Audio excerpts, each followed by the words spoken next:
Assalamualaikum warahmatullahi wabarakatuh. Kami dari kelompok 3 akan menjelaskan tentang sistem pemerintahan Jepang.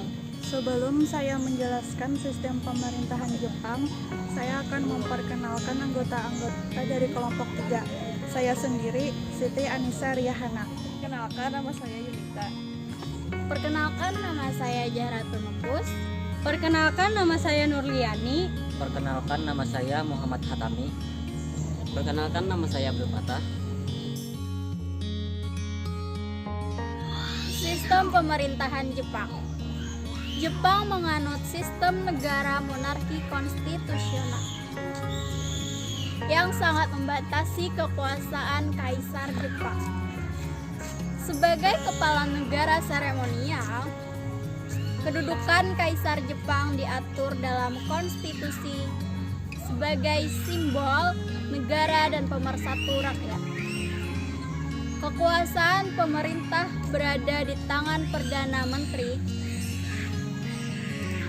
dan anggota terpilih parlemen-parlemen Jepang. Sementara kedaulatan sepenuhnya berada di tangan rakyat Jepang.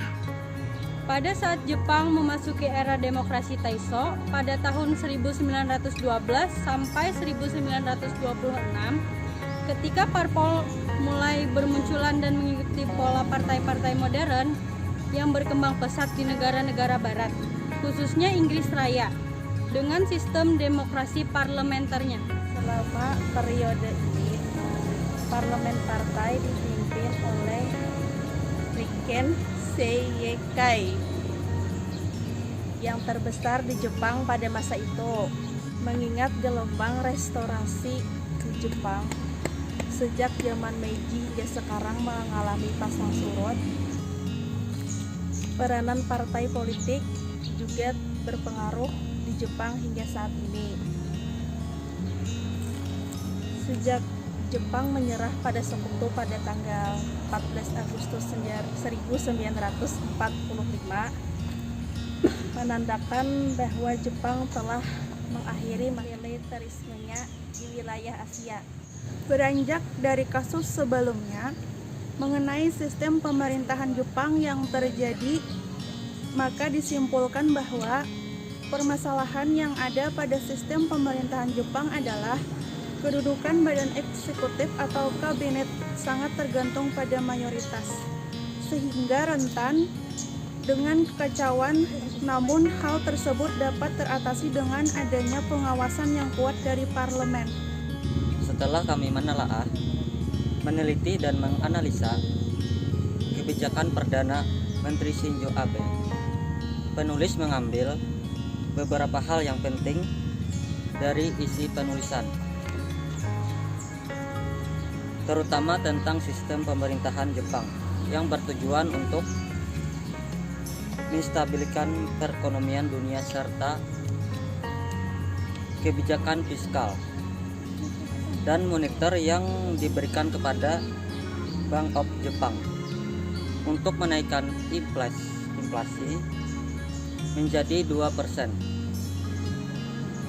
demi membangun perekonomian di Jepang.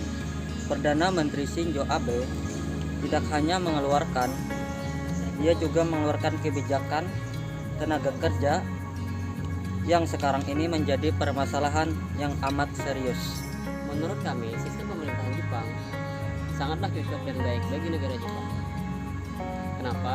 Karena dengan mempunyai sistem pemerintahan parlementer, Jepang dengan mudahnya membangun negaranya kembali setelah hancur akibat Perang Dunia Kedua.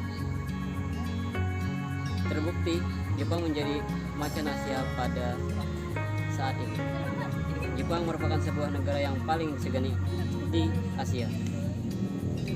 Memiliki teknologi yang jauh lebih maju dibandingkan dengan negara-negara di sekitarnya. Tidak salahnya kalau negara kita juga belajar banyak dari negara mereka.